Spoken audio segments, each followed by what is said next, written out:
Hey guys, Craig here, product manager at Broker Engine. As I was scaling my practice trying to write big business, I was trying to find the one best way that I could put clients in the top of my funnel and they'd come out at settlement raving referrers for me. And I stumbled upon checklists as a way to sort of ensure that as the client went through the stages or the milestones of their loan, they got the great experience that I want them to have and that you need to deliver to get those referrals. And so I stumbled upon checklists as a way to help me deliver that amazing client experience. And if you think about it, checklists are being used by surgeons around the world performing complex operations. They're being used by airline pilots to take off and land very expensive airplanes. And so we started with an Excel spreadsheet about 6-7 years ago, and the Excel spreadsheet looked like this. We had different tabs for fraud checklists, different lodgement checklists and full pre to full checklist, formal approval, etc., etc.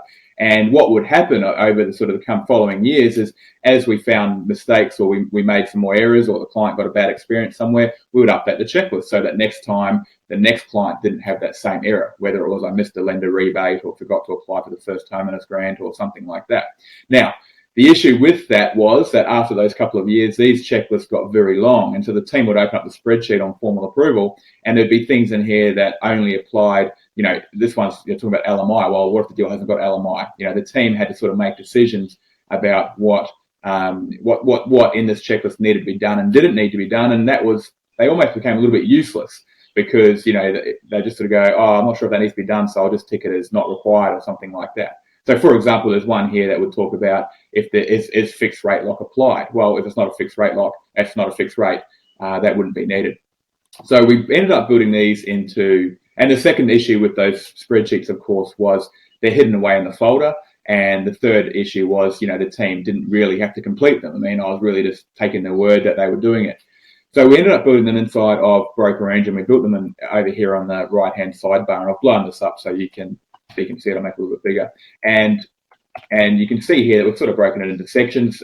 Users can control whatever sections and questions they have in theirs. But effectively, the first way we solved it is items in these checklists only show when they're needed. So, for example, if there's a fixed rate lock, it'll prompt you to prompt the team to check that the fixed rate lock's been applied, for example, but only if there's a fixed rate lock.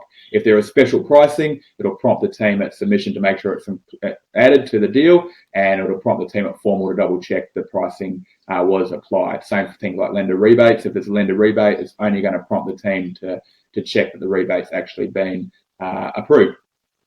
And I want to walk you through so that's the first thing. We sort of solved that issue of, the things in here must be done, and the team, are not sort of trying to decide whether they actually apply to that particular deal.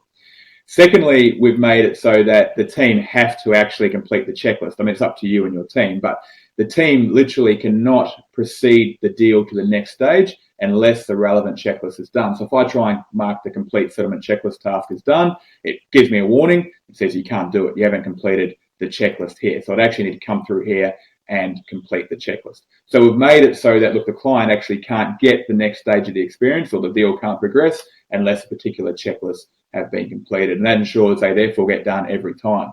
Another key thing I'll show you actually is that when you bring on a new team member, checklists are great because, what will happen is the deal will move into settlement or formal approval, whatever, so the team will change the stage to formal approval or settlement. And, if you're a new team member, they're like, oh, what does this even mean? I don't even know what that is. I don't know what that is. So you can see here, we actually have little videos and little tip text against each one of them. So the team comes into the first one. Oh, what does this mean? There's a little video there that will guide the user through how to actually do that particular checklist item. For update funding position and checklist mode, you've got, there's another little video there to confirm what this actually means. So you can actually, it's a great training tool as well. You bring on a brand new team member, do a settlement checklist. It tells them exactly what they need to do. So the first time they do it, they'll be a bit slower, but of course they'll start to get used to it and they know exactly what to do when they have to complete this item. One final point I'll just cover off on is, these are great as a structural thing. You'll know that you or your team are going to sort of double check the checklist as you go through. And so what I do all the time as a broker is I go, oh, I've got to remember something at settlement. So I'll say, hey team, remind Craig to do X at settlement, whatever that might be. It might be I just want to call them, or I need to prepare some switch forms if they were thinking about fixing in on settlement or something like that. And so you can actually just add an item in there. And I'm guaranteed that when the deal comes to settlement, they'll remind me of that. What do these checklists do as a broker?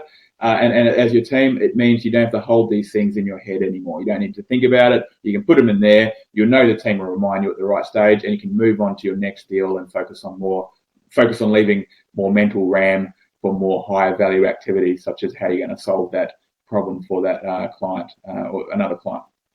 That's checklists. That's how I use them in my practice. Hope that's been of help. If you're interested in a demo, jump on to brokerengine.com.au.